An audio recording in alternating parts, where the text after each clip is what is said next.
Génesis capítulo 46, versículos 1 al 34. Viaje de Jacob a Egipto. Israel partió llevándose todos sus bienes. Cuando llegó a Beerseba, ofreció sacrificios al Dios de su padre Isaac. Dios dijo a Israel en una visión nocturna: Jacob, Jacob. Él respondió: aquí estoy. Dios continuó: yo soy Dios, el Dios de tu padre. No tengas miedo de bajar a Egipto, porque allí haré de ti una gran nación. Yo bajaré contigo a Egipto, y después yo mismo te haré volver, y las manos de José cerrarán tus ojos. Cuando Jacob salió de Beerseba, los hijos de Israel hicieron subir a su padre, junto con sus hijos y sus mujeres, en los carros que Faraón había enviado para trasladarlos. Ellos se llevaron también su ganado y las posesiones que habían adquirido en Canaán. Así llegaron a Egipto Jacob y toda su familia, sus hijos y sus nietos, sus hijas y sus nietas, porque él había llevado consigo a todos sus descendientes. Los nombres de los hijos de Israel, o sea, Jacob y sus hijos, que emigraron a Egipto son los siguientes: Rubén, el primogénito de Jacob, y los hijos de Rubén, Enoc, Palú, Hezrón y Carmí. Los hijos de Simeón, Yemuel, Yamín, Ohad, Jaquín, Zohar y Saúl, el hijo de la cananea. Los hijos de Leví, Gersón, Keat y Merari. Los hijos de Judá, Onán, Selá, Pérez y Seraj. Y Onán ya habían muerto en Canaán, y los hijos de Pérez fueron Hezrón y Hamul. Los hijos de Isaacar, Tolá, Pubá, Yasub, Simrón. Los hijos de Zabulón, Sered, Elón y Ahlel. Estos son los hijos que Lía había dado a Jacob en Padán Aram, además de su hija Dina. Entre hombres y mujeres sumaban un total de 33 personas. Los hijos de Gad, Sifión, Hagí, Suní, Esbón, Eri, Arodí, Arelí. Los hijos de Aser, Imná, Isba, Isbi, Beriá y también Seraj, hermana de aquellos. Los hijos de Beriá, Heber y Malquiel. Estos son los hijos de Silpá, la esclava que Labán había dado a su hija Lía. De ella le nacieron a Jacob estas 16 personas. Los hijos de Raquel, la esposa de Jacob, José y Benjamín. En Egipto, José fue padre de Manasés y Efraín, los hijos que le dio Asnat, la hija de Potifera, sacerdote de la ciudad de On. Los hijos de Benjamín, Belá, Beker, Asbel, Gerá, Naamán, Ejí, Ros, Mupim, Jupim y Ard. Estos son los hijos de Raquel que le nacieron a Jacob, en total 14 personas. El hijo de Dan, Jusim. Los hijos de Neftalí, Yahzel, Guní, Yeser y Silem. Estos son los descendientes de Bilá, la esclava que Labán había dado a su hija Raquel. De ella le nacieron a Jacob estas 7 personas. Toda la familia de Jacob, que emigró a Egipto, sus propios descendientes, sin contar a las mujeres de sus hijos, sumaban un total de 66 personas, incluyendo a José y a los 2 hijos que éste tuvo en Egipto. Toda la familia de Jacob, cuando emigró a Egipto, sumaba un total de 70 personas. Israel hizo que Judá se le adelantara y fuera a ver a José para anunciarle su llegada a Gosén. Cuando llegaron a la región de Gosén, José hizo enganchar su carruaje y subió hasta allí para encontrarse con su padre Israel. Apenas éste apareció ante él, José lo estrechó entre sus brazos y lloró un largo rato abrazado a su padre. Entonces Israel dijo a José: ahora sí que puedo morir, porque he vuelto a ver tu rostro y que vives todavía. Después José dijo a sus hermanos y a la familia de su padre: yo iré a informar al faraón y le diré: mis hermanos y la familia de mi padre, que antes estaban en Canaán, han venido a reunirse conmigo. Ellos son pastores y ya hace mucho tiempo que se dedican a cuidar el ganado. Ahora han traído sus ovejas, sus vacas y todo lo que poseen. Por eso, cuando el faraón los llame y les pregunte de qué se ocupan, ustedes responderán: tus servidores, desde su juventud hasta ahora, se han dedicado a cuidar el ganado lo mismo que sus antepasados. Así ustedes podrán establecerse en la región de Gosén, porque los egipcios sienten abominación por todos los pastores. Los capítulos finales en general, se centran en la persona de Jacob, o Israel, bueno, da lo mismo. La posición de José va a seguir presente obviamente en el relato, pero va a ser solo el trasfondo necesario de todo lo que sigue. Este capítulo 46 está compuesto a partir de las tres tradiciones, pero el yavista y el eloísta son los que le van a dar la estructura al relato.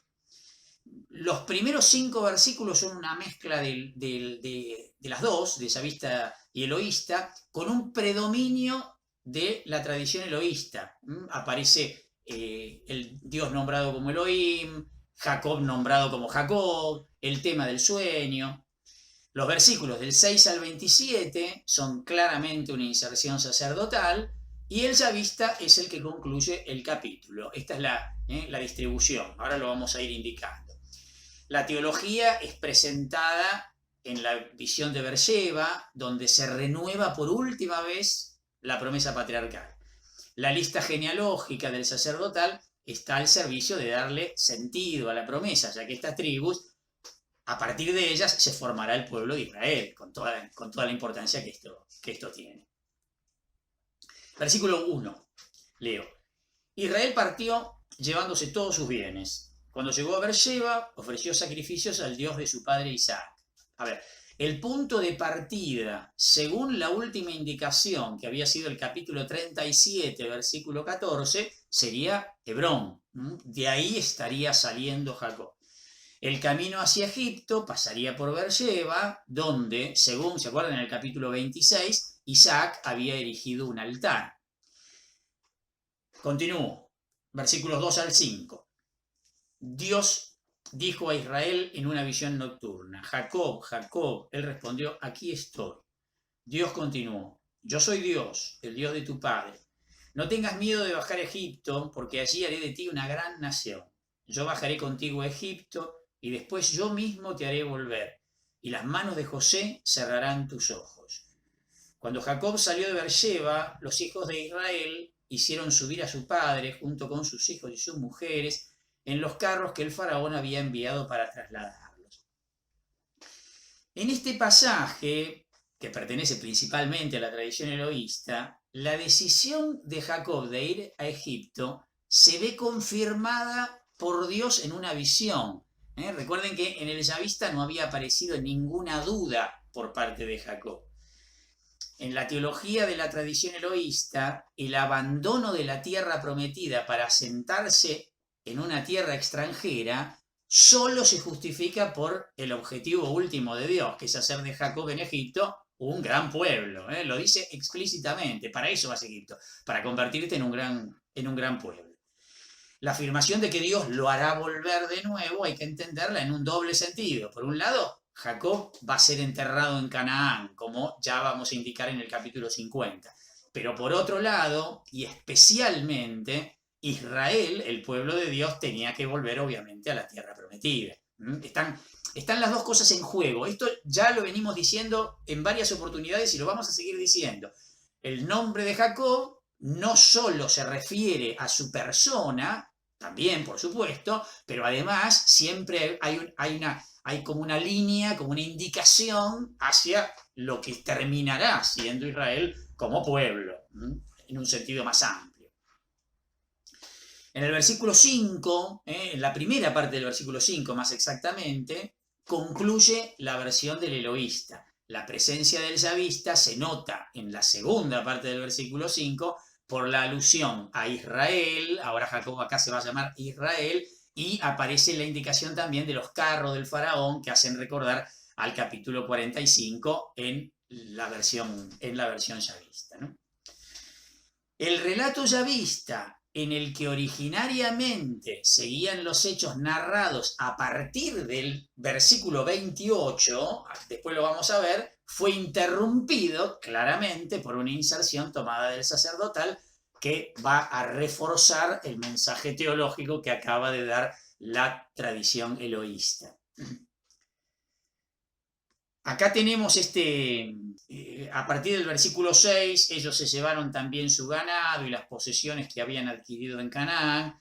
Así llegaron a Egipto Jacob y toda su familia, sus hijos y sus nietos, sus hijas y sus nietas, porque él había llevado consigo a todos sus descendientes. Los nombres de los hijos de Israel, o sea, Jacob y sus hijos que emigraron a Egipto, son los siguientes. Rubén, el primogénito de Jacob, bueno, y empieza toda la lista. No los leo, pues son una serie infinita de nombres.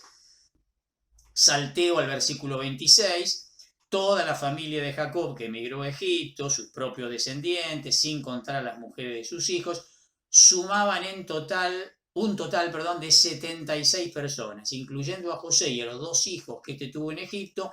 Toda la familia de Jacob, cuando emigró a Egipto, sumaba un total de 70 personas. A ver, algunas indicaciones.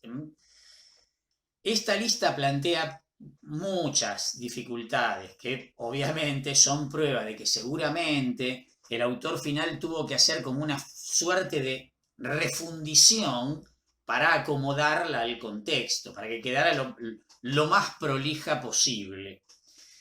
Originariamente era una lista de los descendientes de Jacob que comprendía 70 personas, 33 descendientes de Lía, 16 de Silpá, 14 de Raquel y 7 de Bilhá. Originalmente seguramente este es el esquema. El número de 66, que aparece en el versículo 26, se consiguió de esta manera. Por un lado, excluyendo a Er y a Onán, que ya están muertos, según la indicación del versículo, de la segunda parte del versículo 12, excluyendo también a José con sus 2 hijos, que de hecho estaban en Egipto, y agregando a Dina, tal cual aparece en el versículo 15. Si incluimos luego al mismo Jacob, a José y a sus 2 hijos, se volvía a tener el número de 70. ¿Por qué esta importancia de que el número sea 70? En el libro del Deuteronomio, capítulo 10, versículo 22, este número había llegado a ser tradicional. Miren lo que dice. Porque cuando tus padres bajaron a Egipto eran apenas 70 personas y ahora el Señor te ha hecho numeroso como las estrellas del cielo. La misma indicación vamos a encontrar también en el comienzo del libro del Éxodo, en el capítulo 1, versículo 5. Entonces, evidentemente había un interés de este número redondo de 70. Por lo tanto, esta lista representa el esfuerzo por mantener el número a pesar de las incongruencias. Seguimos entonces ahora con del versículo 28 al 30. Israel hizo que Judá se le adelantara y fuera a ver a José para anunciarle su llegada a Gosén. Cuando llegaron a la región de Gosén, José hizo enganchar su carruaje y subió hasta allí para encontrarse con su padre Israel. Apenas éste apareció ante él, José lo estrechó entre sus brazos y lloró un largo rato abrazado a su padre. Entonces Israel dijo a José: ahora sí que puedo morir, porque he vuelto a ver tu rostro y que vives todavía. El texto del versículo 28 es inseguro. Aparece Judá, con lo cual tenemos que remitir a la tradición ya vista. Es enviado por delante para preparar la reunión de José con su padre, por lo que da a entender. El autor resalta la importancia del acontecimiento. Fíjense que dice: José llega en un carruaje y se aparece a Jacob. ¿Por qué estoy resaltando el se aparece? Porque el término hebreo que se está utilizando acá, guayerá, es el término que el yavista ha empleado hasta aquí solo en las teofanías, para hablar de las manifestaciones divinas. Bueno, utiliza ese mismo verbo para hablar de esta aparición. Como era de esperar, la escena, como ya habían sido las anteriores, es profundamente emotiva, ¿no? Las palabras de Jacob en el versículo 30 pueden ser un contraste con la afirmación que había aparecido en el capítulo 42, versículo 38, que decía: Jacob insistió: mi hijo no irá con ustedes, porque su hermano ya murió y ahora queda él solo. Si le sucede una desgracia durante el viaje que van a realizar, ustedes me harán bajar a la tumba lleno de aflicción. Podría ser un contraste con esto. Y no dejemos pasar por alto, hacen recordar a un texto conocido por todos del Evangelio de Lucas, capítulo 2, versículo 29-31, que es las palabras transformadas en himno de Simeón. ¿Se acuerdan del profeta Simeón cuando es presentado Jesús en el templo? Las palabras que dice: ahora, Señor, puedes dejar que tu servidor muera en paz, como lo has prometido, porque mis ojos han visto la salvación que preparaste delante de todos los pueblos, luz para iluminar a las naciones paganas y gloria de tu pueblo Israel. ¿Se acuerdan que alguna vez habíamos hecho referencia a la liturgia de las horas? Y yo les había dicho que las 3 horas principales de la liturgia de las horas, laudes al amanecer, vísperas al atardecer y completas antes del descanso nocturno, contenían los 3 himnos que aparecen en los relatos de la infancia del Evangelio de Lucas. Bueno, este es el himno que se reza todas las noches en la oración de completas, en la liturgia de las horas, ¿no? Continúo después de este paréntesis. Versículo 31 al 34. Después José dijo a sus hermanos y a la familia de su padre: yo iré a informar al faraón y le diré: mis hermanos y la familia de mi padre, que antes estaban en Canaán, han venido a reunirse conmigo. Ellos son pastores y ya hace mucho tiempo que se dedican a cuidar el ganado. Ahora han traído sus ovejas, sus vacas y todo lo que poseen. Por eso, cuando el faraón los llame y les pregunte de qué se ocupan, ustedes responderán: tus servidores desde su juventud hasta ahora se han dedicado a cuidar el ganado, lo mismo que sus antepasados. Así ustedes podrán establecerse en la región de Gosén, porque los egipcios sienten abominación por todos los pastores. Aquí aparece una decisión práctica de José que intenta preparar el camino para que el faraón termine aceptando la propuesta del lugar para el asentamiento de la familia. El texto parece dar a entender que el faraón no había decidido nada en este sentido, con lo cual hace un poco de ruido con lo que veíamos en el capítulo anterior, en el capítulo 45, pero bueno, son esos desajustes que se producen por las distintas tradiciones. Por eso este pasaje, un tanto complejo, se suele interpretar de diversas maneras. La intención de José era establecerlos claramente en Gosén. Entonces, ¿elige el faraón este lugar porque ellos eran pastores para evitar que entren en contacto directo con los egipcios, por esta aclaración extraña que aparece al final del versículo 34? ¿O porque eran un elemento estable en tanto en cuanto eran ganaderos y se les podía tener confianza en una provincia fronteriza? ¿Se acuerdan que habíamos dicho que era el flanco más débil de Egipto, y entonces podrían representar una suerte de defensa por ese lado? ¿O simplemente por el hecho de que Gosén era un lugar ideal para los pastores, como de hecho se va a dar a entender un poco más adelante en el capítulo 47? Bueno, no sabemos, pero en cualquiera de los casos la interpretación se complica por esta nota final del versículo 34, que muchos piensan que puede ser una adición en realidad anacrónica, en la que se refleja el odio posterior de los egipcios hacia los hicsos, que eran considerados pastores igual que los hebreos. Pero digamos, si como todo da a entender hasta ahora estaríamos en la época de los hicsos, este entonces sería un elemento anacrónico. Estaría hablando de una situación que no condice con este tiempo en el que están ubicados estos relatos o a los que se quiere referir este relato. Génesis capítulo 47, versículos 1 al 31. Los hebreos en Egipto. Luego José fue a informar al faraón diciendo: mi padre y mis hermanos vinieron de Canaán con sus ovejas, sus vacas y todo lo que poseen, y ahora están en la región de Gosén. Además, él se había hecho acompañar por alguno de sus hermanos y se los presentó al faraón. Este les preguntó: ¿y ustedes de qué se ocupan? Somos pastores, como también lo fueron nuestros antepasados, respondieron ellos. y añadieron: hemos venido a residir en este país porque en Canaán no hay pastos para nuestros rebaños, ya que el país está asolado por el hambre. Por eso te rogamos que nos dejes permanecer en la región de Gosén. El faraón dijo a José: pueden establecerse en la región de Gosén, y si te consta que entre ellos hay gente capaz, encomiéndales el cuidado de mis propios rebaños. Jacob y sus hijos llegaron a Egipto, donde estaba José, y cuando el faraón, rey de Egipto, se enteró de la noticia, dijo a José: tu padre y tus hermanos vinieron a reunirse contigo.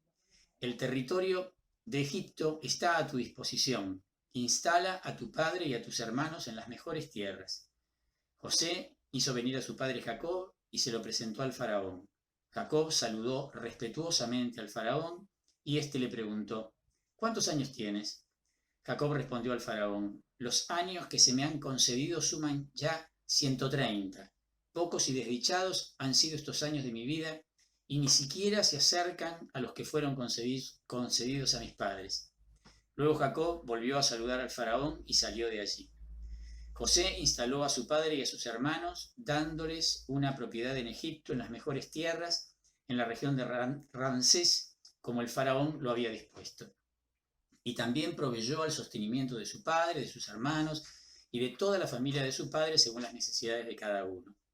Como la escasez era muy grande, en ningún país había alimentos y tanto Egipto como Canaán estaban exhaustos por el hambre. Así José pudo recaudar todo el dinero que circulaba en Egipto y en Canaán como pago por los víveres que compraban y guardó ese dinero en el palacio del faraón.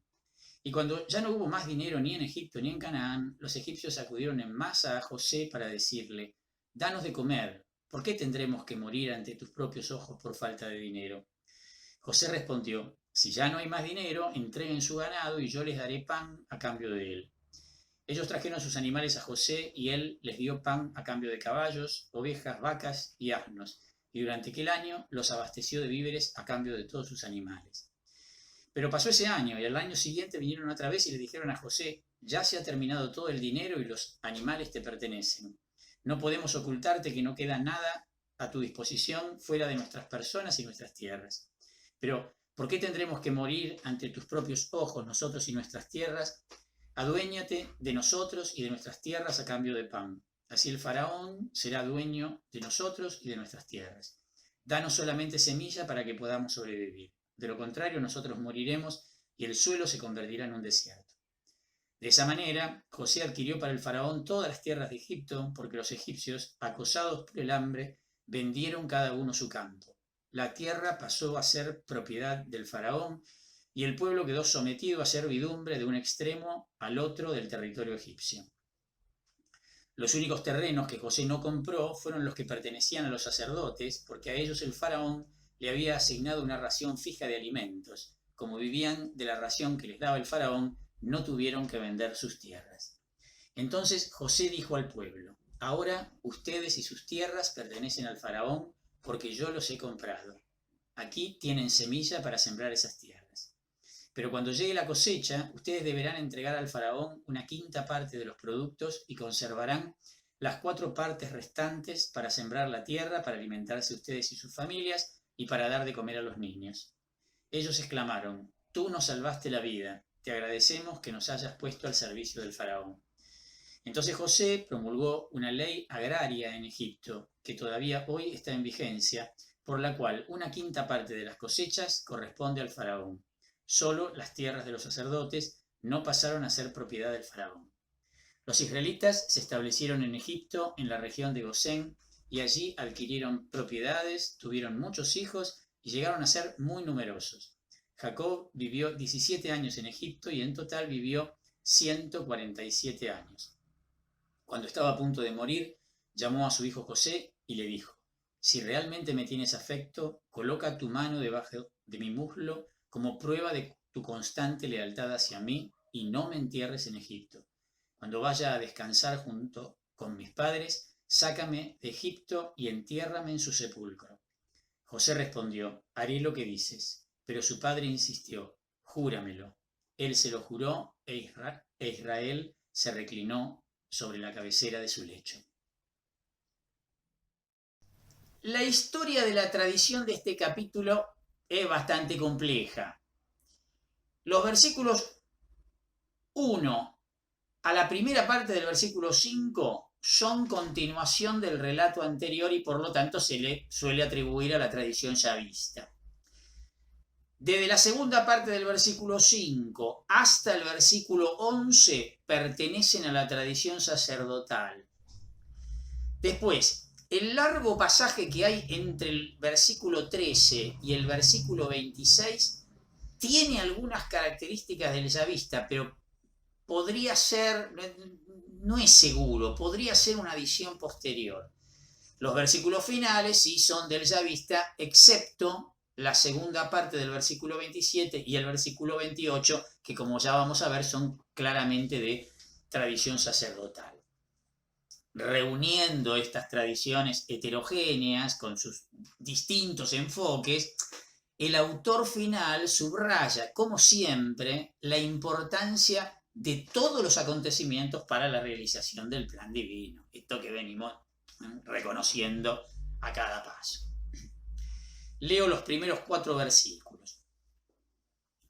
Luego José fue a informar al faraón diciendo: mi padre y mis hermanos vinieron de Canaán con sus ovejas, sus vacas y todo lo que poseen, y ahora están en la región de Gosén. Además, él se había hecho acompañar por algunos de sus hermanos y se los presentó al faraón. Este les preguntó: ¿y ustedes de qué se ocupan? Somos pastores, como también lo fueron nuestros antepasados, respondieron ellos. Y añadieron: hemos venido a residir en este país porque en Canaán no hay pastos para nuestros rebaños, ya que el país está asolado por el hambre. Por eso te rogamos que nos dejes permanecer en la región de Gosén. La audiencia con el faraón es preparada por José y se hace de acuerdo con lo planeado, con lo que venía del capítulo anterior. Hasta acá estamos bien.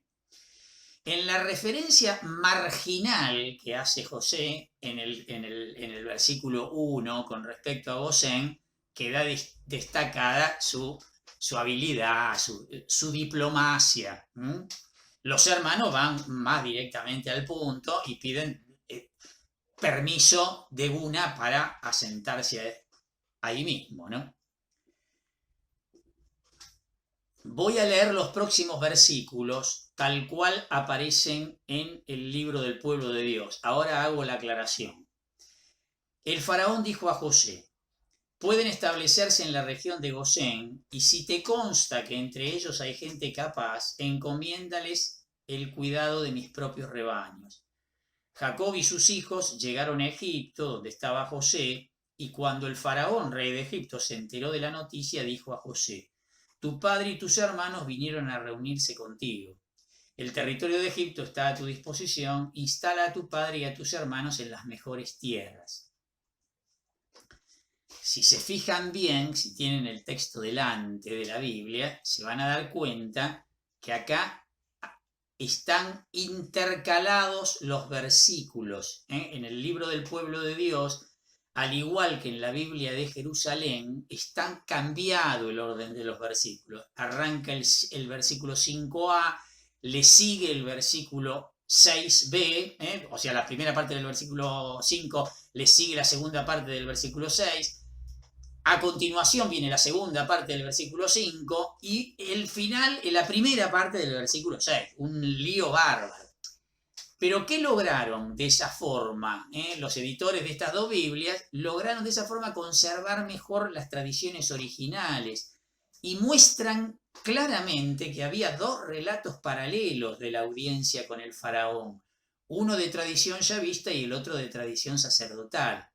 El texto hebreo representa un intento de armonizar ambos relatos, pero es una ensalada. Por eso estas dos ediciones de la Biblia han optado por esto que no es habitual. Normalmente se respeta el texto hebreo, pero para facilitar la tarea del lector, evidentemente se optó por esto.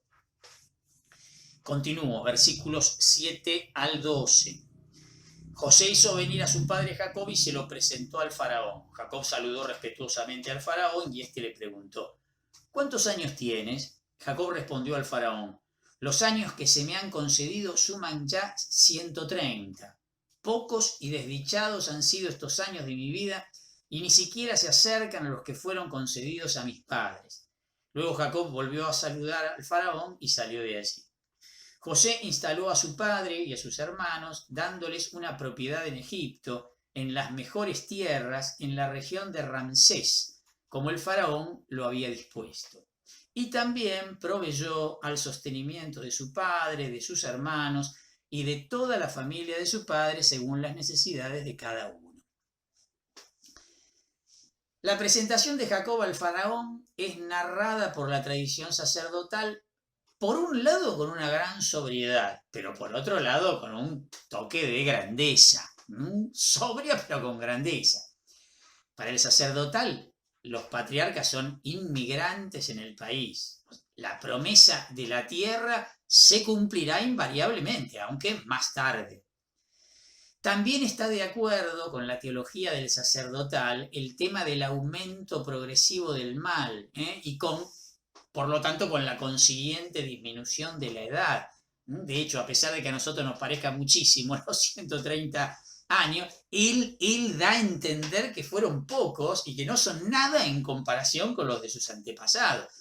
Traigan acá, ya lo vimos esto, todo lo que habíamos hablado cuando nos encontramos con el capítulo 5 del libro del Génesis. ¿Se acuerdan? En esa genealogía de 10 personajes que vivían montones de años, Matusalén con sus 969 años, y que ya habíamos hablado cómo la asociación era cuanto más larga vida, sinónimo de mayor felicidad. En tanto en cuanto el hombre se empieza a alejar de Dios, empieza a acortarse la cantidad de años. Bueno, esto, un dato que pertenece a la tradición sacerdotal, vuelve a aparecer acá de alguna manera.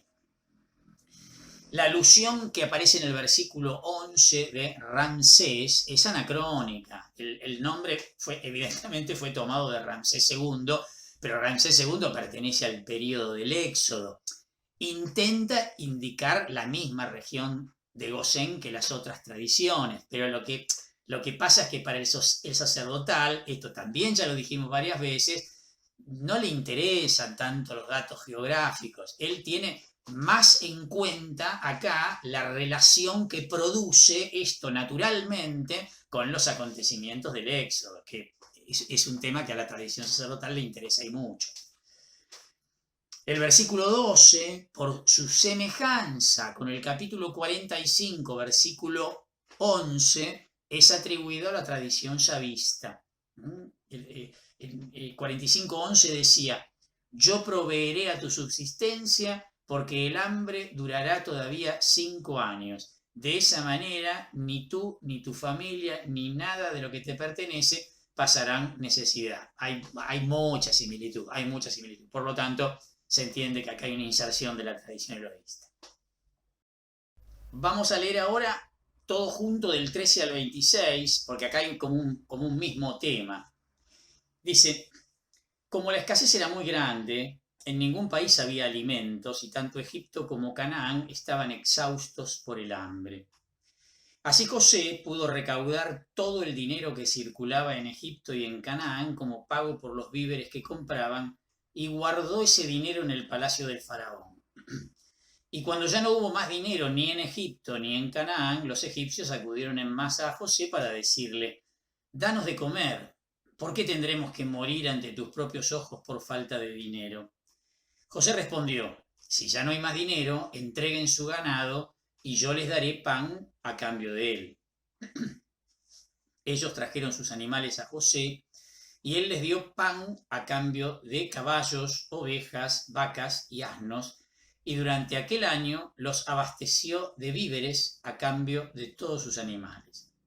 Pero pasó ese año, y al año siguiente vinieron otra vez y dijeron a José: ya se ha terminado todo el dinero y los animales te pertenecen. No podemos ocultarte que no queda nada a tu disposición fuera de nuestras personas y nuestras tierras. Pero ¿por qué tendremos que morir ante tus propios ojos nosotros y nuestras tierras? Aduéñate de nosotros y de nuestras tierras a cambio de pan.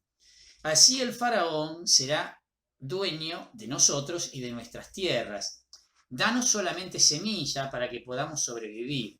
De lo contrario, nosotros moriremos y el suelo se convertirá en un desierto.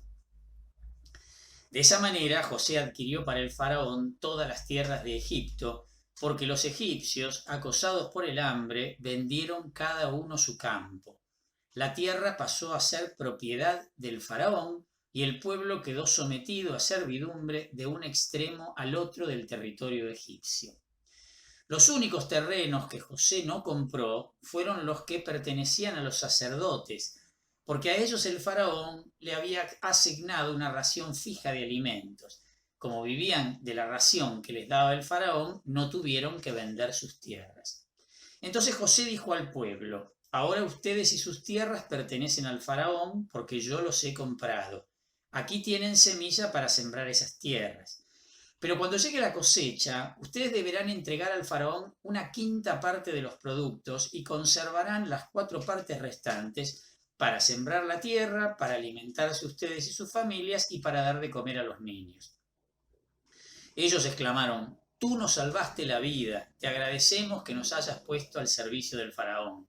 Entonces José promulgó una ley agraria en Egipto, que todavía hoy está en vigencia, por la cual una quinta parte de las cosechas corresponde al faraón. Solo las tierras de los sacerdotes no pasaron a ser propiedad del faraón. Como dijimos en la introducción, si no es una adición tardía, este largo pasaje, que tal vez pertenezca a la tradición chavista, iba originariamente después del capítulo 41. ¿Se acuerdan el capítulo de los sueños del faraón y que José es elevado al puesto de gran visir? Bueno, ahí es donde encajaría perfectamente esto. De hecho, aquí se ensalza la sabiduría de José en el gobierno del país, tal como acabamos de leer en el versículo 25. Es probable que haya sido ubicado acá para presentar un contraste entre la suerte de los egipcios por un lado y la de la familia de Jacob, porque fíjense que lo que se viene narrando de la familia de Jacob queda interrumpido por este relato. Había empezado en los versículos 11 y 12 y se va a continuar inmediatamente después en el versículo 27. Está como metido acá. Podría ser que ese sea el motivo por el cual fue insertado en este lugar. A pesar de algunas simplificaciones que se reflejan en las afirmaciones, vieron que hay afirmaciones universales: todo el dinero en el versículo 14, todos los egipcios en el versículo 15, todos sus ganados en el versículo 17, todo el país en el versículo 20, ¿sí? El fondo general, a pesar de estas generalizaciones, insisto, está de acuerdo con la historia. En Egipto hubo, de hecho, un proceso de centralización y del mismo modo que dice acá, estaban exentas las propiedades de los sacerdotes, tal cual aparece acá en el versículo 22 y en el versículo 26. Esto tomó un fuerte impulso en el llamado Reino Nuevo, 1570 a.C., y fue alentado, obviamente, por la creencia de que el faraón, por ser una divinidad, era el dueño absoluto del país y del pueblo. Es posible que el autor israelita, conociendo esto, adjudicara el origen de esta práctica egipcia a la política agraria de José, haciendo coincidir estas cosas y para darle mayor relevancia de la que ya tiene al personaje José. En el versículo 17 se hace mención del caballo por primera vez en el Génesis, un dato interesantísimo este, porque su uso fue introducido en Egipto por los hicsos. Vayan sumando, otro elemento más. Los egipcios hasta la época de los hicsos no habían conocido el caballo. Se empieza a usar el caballo a partir de ellos. Continúo, versículos 27 al 28. Los israelitas se establecieron en Egipto, en la región de Gosén, y allí adquirieron propiedades, tuvieron muchos hijos y llegaron a ser muy numerosos. Jacob vivió 17 años en Egipto y en total vivió 147 años. ¿Ven? Ahora el relato prosigue, interrumpido por esto que acabamos de leer hasta el versículo 26. El texto, en contraste, como también decíamos hace un ratito, menciona la prosperidad de los israelitas en oposición al hambre y a la situación de explotación y de esclavitud, no me salía la palabra, que revelan los versículos anteriores del mismo pueblo de Egipto. Fíjense que tuvieron que vender todo, pasaron a ser esclavos de su propio faraón, según indica. Los datos cronológicos del versículo 28 concuerdan perfectamente con lo que se había dicho antes en el versículo 9. Versículos 29 al 31. Cuando estaba a punto de morir, llamó a su hijo José y le dijo: si realmente me tienes afecto, coloca tu mano debajo de mi muslo como prueba de tu constante lealtad hacia mí y no me entierres en Egipto. Cuando vaya a descansar junto con mis padres, sácame de Egipto y entiérrame en su sepulcro. José respondió: haré lo que dices. Pero su padre insistió: júramelo. Él se lo juró e Israel se reclinó sobre la cabecera de su lecho. Estos versículos comienzan el relato yavista de la muerte de Jacob, que continuará luego, ¿no? La insistencia en ser enterrado en Canaán está remarcada, por un lado, por el gesto que se le exige a José: coloca tu mano debajo de mi muslo. Recuerden, es el mismo gesto que se le había exigido al servidor de Abraham en el capítulo 24. ¿Se acuerdan cuando Abraham lo manda al servidor para buscar esposa para su hijo Isaac? Que le hace, bueno, por un lado eso. Y por otro lado está remarcada también por el juramento en el versículo 31. Jacob quiere ser enterrado, acá dice, en el sepulcro de ellos, es decir, en el de sus padres, Isaac y Abraham, que sería, como ya sabemos, la cueva de Macpelá. Esto va a aparecer tal cual en el capítulo 49. Pero el yavista parece creer que Jacob había preparado su propio sepulcro, según lo que se va a dar a entender en el capítulo 50. Entonces, ¿por qué hago esta aclaración anticipándome a lo que va a venir luego? Porque es posible entonces que un redactor cambiara el original mi sepulcro, que sería más coherente en este lugar, con el sepulcro de ellos, con el fin de que coincida con la tradición más fuerte. La afirmación del final del versículo 31 resulta un tanto enigmática, no era una expresión normal ni para expresar la muerte, ni no se entiende esto de que se reclinó sobre la cabecera de su lecho. Queda ahí en suspenso. Génesis capítulo 48, versículos 1 al 22. Jacob adopta a los hijos de José. Después de estos acontecimientos, José recibió esta noticia: tu padre está enfermo.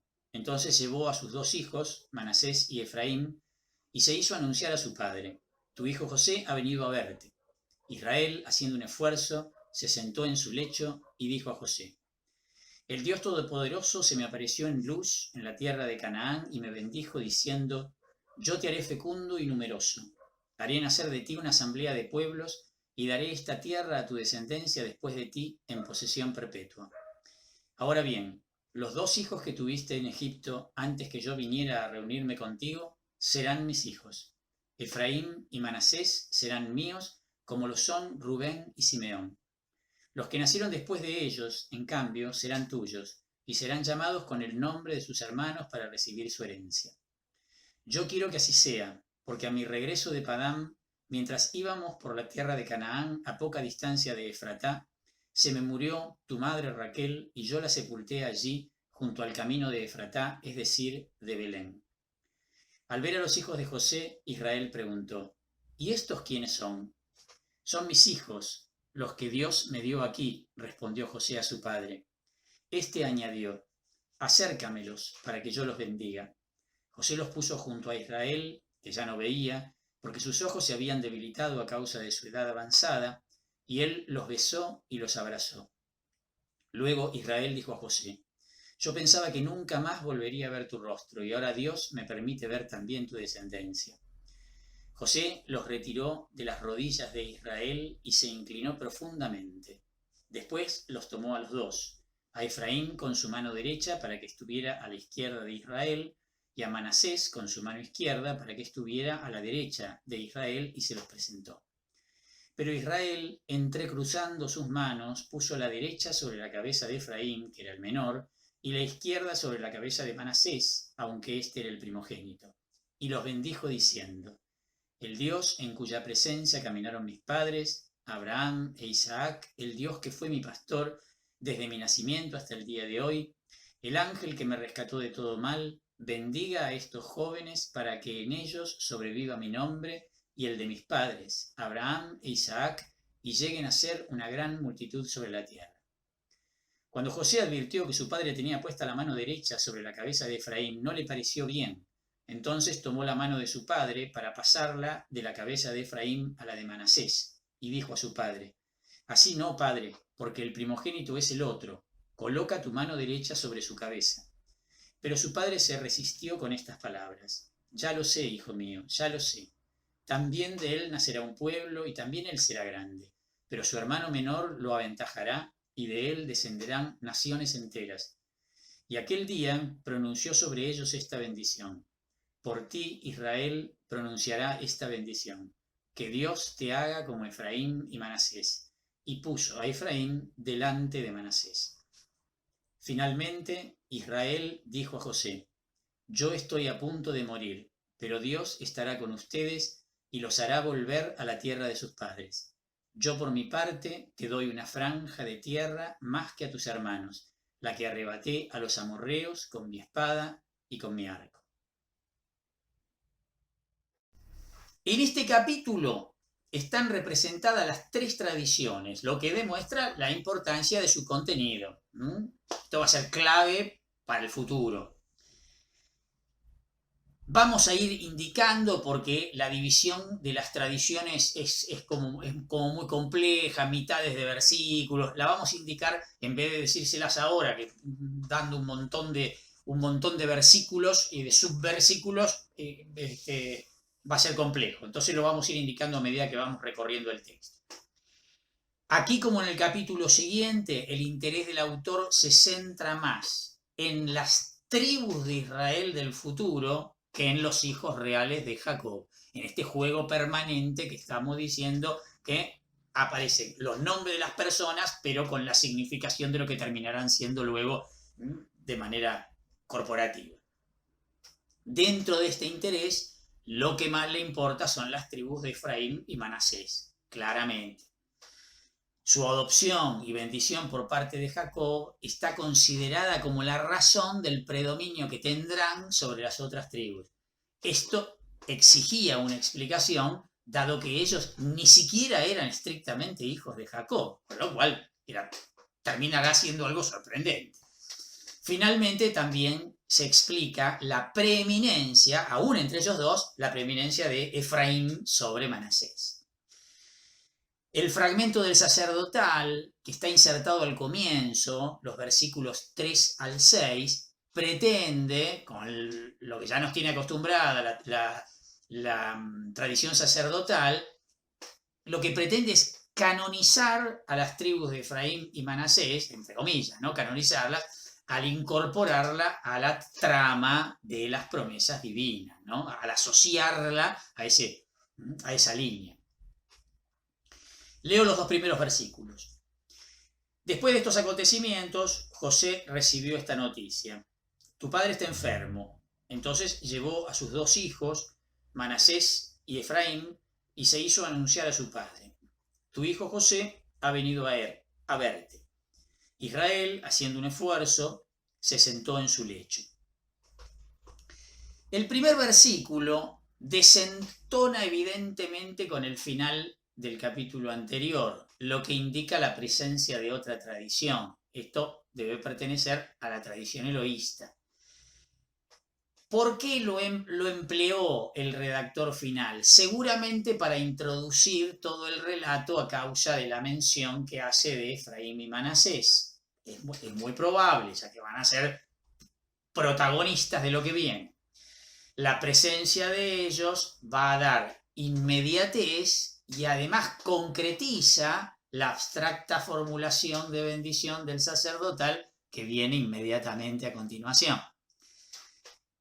La segunda parte del versículo 2, el nombre Israel, que llama Jacob con su nombre de Israel, indica la inserción yavista. ¿Ven cómo se empiezan a entretejer ya de entrada? Leo los versículos 3 al 6. Y dijo a José: el Dios Todopoderoso se me apareció en luz en la tierra de Canaán y me bendijo diciendo: yo te haré fecundo y numeroso, haré nacer de ti una asamblea de pueblos y daré esta tierra a tu descendencia después de ti en posesión perpetua. Ahora bien, los 2 hijos que tuviste en Egipto antes que yo viniera a reunirme contigo serán mis hijos. Efraín y Manasés serán míos como lo son Rubén y Simeón. Los que nacieron después de ellos, en cambio, serán tuyos y serán llamados con el nombre de sus hermanos para recibir su herencia. El nombre divino, Dios Todopoderoso, recuerden, señala la tradición sacerdotal, la presencia de la tradición sacerdotal. Jacob menciona la teofanía de Betel, ¿se acuerdan? Capítulo 35, donde le había sido hecha la doble promesa de la tierra por un lado y de la gran descendencia por el otro. De este modo le da sentido a la adopción de los hijos de José. Ellos van a tener parte entonces en las mismas promesas por derecho legal. El orden en que los nombra el versículo 5 es inverso al orden que había aparecido en el versículo 1. Una sutil indicación de la posterior preeminencia de Efraín sobre Manasés, que luego quedará explícita, ¿no? Rubén y Simeón son nombrados por ser los 2 hijos mayores. Esto puede también estar indicando la posterior decadencia que van a tener estos dos, que va a quedar clara en el capítulo 49. Los demás hijos de José no participan de estas promesas, según lo que indica el versículo 6. Versículo 7. Yo quiero que así sea, porque a mi regreso de Padán, mientras íbamos por la tierra de Canaán, a poca distancia de Efratá, se me murió tu madre Raquel, y yo la sepulté allí junto al camino de Efratá, es decir, de Belén. El versículo 7 resulta extraño en este lugar. Raquel, bueno, ya lo sabemos bien, era la esposa preferida.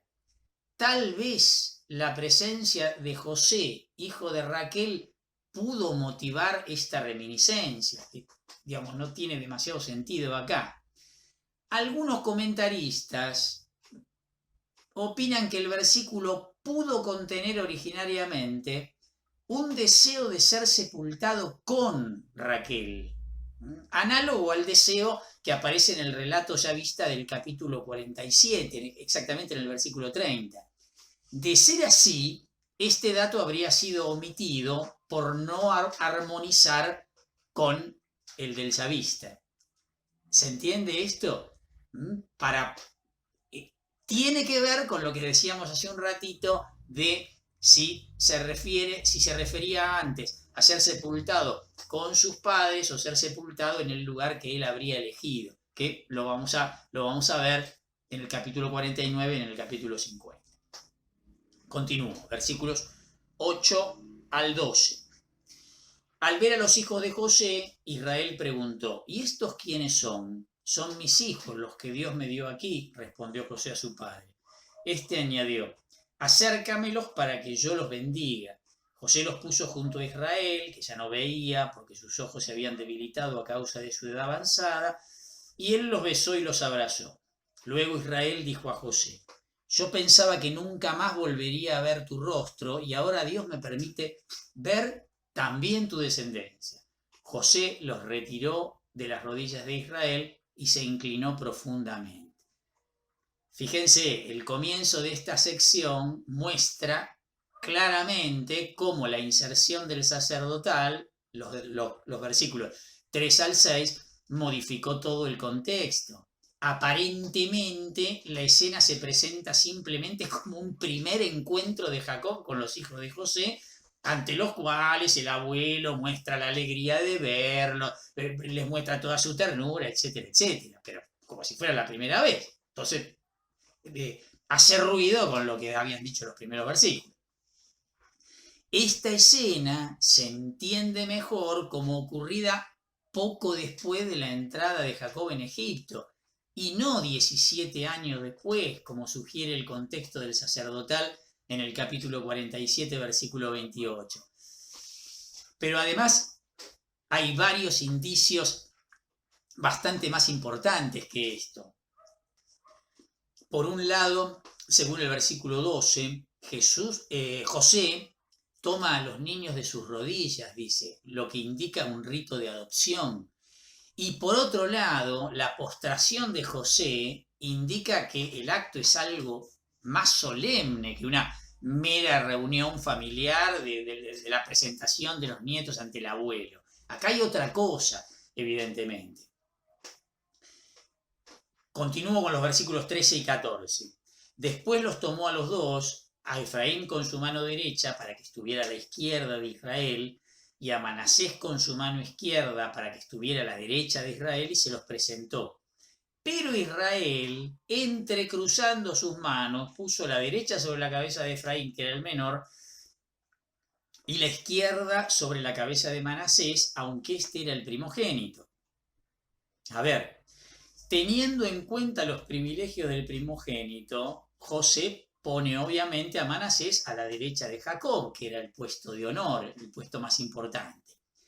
El hecho de que Jacob cruce deliberadamente sus manos hace todavía más significativa la bendición de Efraín con la mano derecha.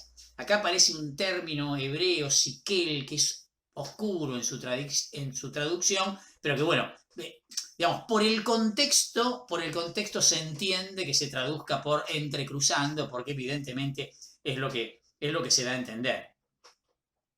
Versículos 15 y 16.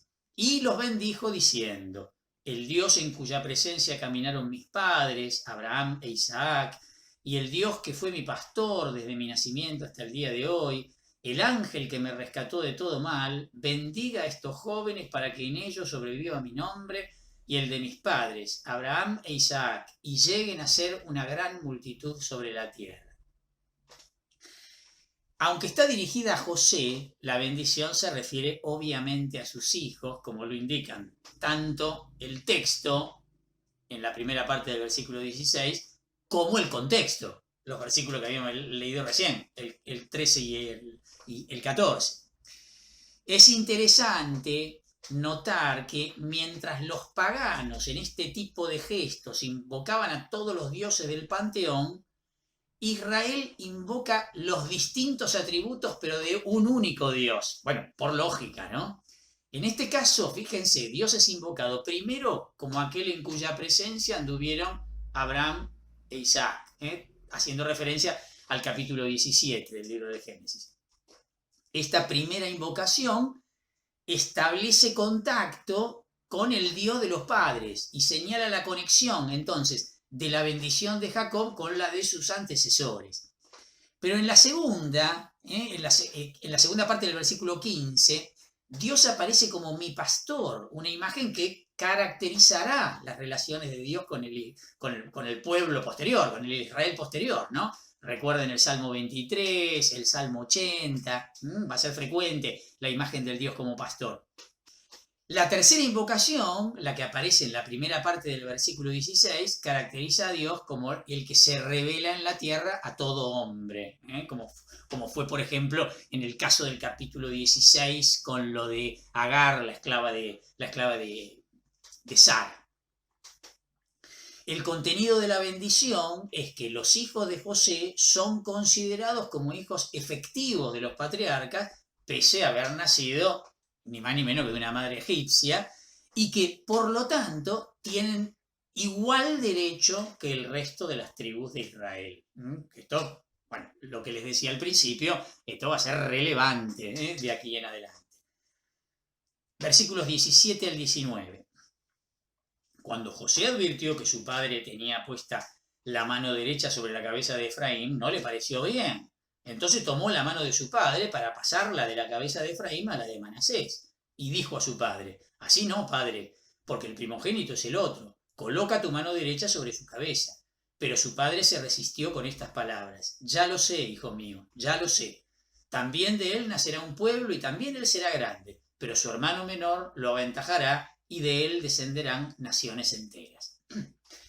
La continuación del relato, en este caso ya vista, sigue a los versículos 13 y 14 y subraya que la bendición concedida al hijo menor resulta que es la más importante. En esta sección hay detrás, dos antiguas convicciones. Una, que las bendiciones patriarcales son irrevocables. Acuérdense del famoso relato de la bendición de Jacob y Esaú, ¿se acuerdan, no? El robo de la primogenitura y el engaño de la bendición. Esto explica el interés de José por corregir la posición de la mano antes que él los bendiga, ¿sí?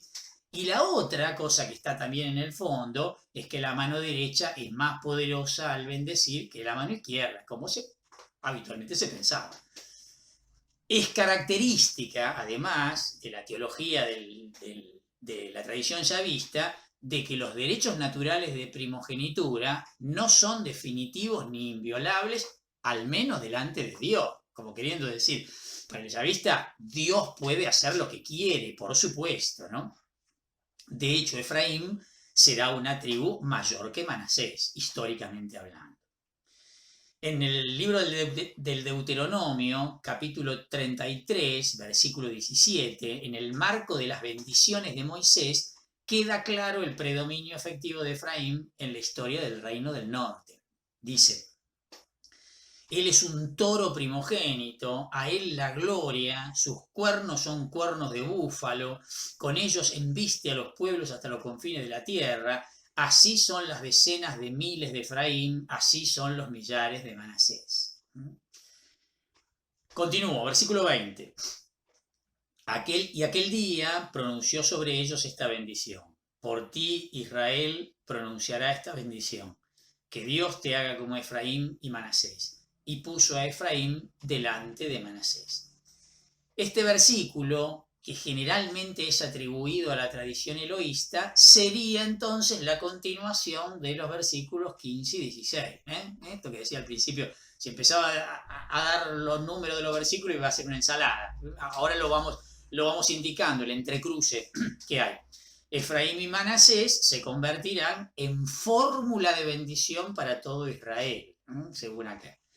Israel tiene aquí un claro significado tribal, bueno, esto que venimos diciendo, por lo tanto, la perspectiva histórica sigue siendo la del periodo que vendrá, la del periodo posterior. Versículos 21 y 22. Finalmente, Israel dijo a José: yo estoy a punto de morir, pero Dios estará con ustedes y los hará volver a la tierra de sus padres. Yo, por mi parte, te doy una franja de tierra más que a tus hermanos, la que arrebaté a los amorreos con mi espada y con mi arco. La referencia a los amorreos también es característica de la tradición eloísta. La palabra traducida acá por franja o porción, según las traducciones, Sequem, es seguramente una alusión a Siquem, ciudad importante en la historia posterior del Israel del norte, este que va a recibir muchas veces el nombre de Efraín en general, ¿no? Esta antigua tradición no tiene una conexión obvia con el capítulo 33, donde se dijo, ¿se acuerdan? Donde se había dicho que Jacob había comprado la tierra, y tampoco tiene una íntima conexión con el capítulo 34, También, ¿se acuerdan? El rapto y la violación de Dina, donde se recuerda que los hijos de Jacob destruyeron la ciudad y que a Jacob no le había gustado para nada esto. Bueno, no hay concordancia. Sea cual fuere el significado primitivo, aquí se le estaría incluyendo para poner de relieve la continuidad entre la historia patriarcal y los acontecimientos que siguieron a la conquista. En este espíritu que estamos indicando permanentemente, de que acá lo importante es lo que viene, hacia dónde apunta. Acá se está fundamentando lo que terminará ocurriendo en el Israel posterior. Nunca perdamos de vista que toda esta historia se está escribiendo para dar razón de la distribución de poder, digámoslo con todas las palabras, que aparecerá en la época posterior, especialmente en la época de la monarquía y particularmente en la época de Salomón. Al menos lo que proviene, la mayor cantidad de indicaciones que provienen de la tradición yavista, que representaría ese interés. Acuérdense que la tradición eloísta representa un momento un poco posterior y que la tradición sacerdotal ya la tenemos que ubicar en el destierro en Babilonia y en el post-exilio, digamos, ¿no? A la vuelta del destierro.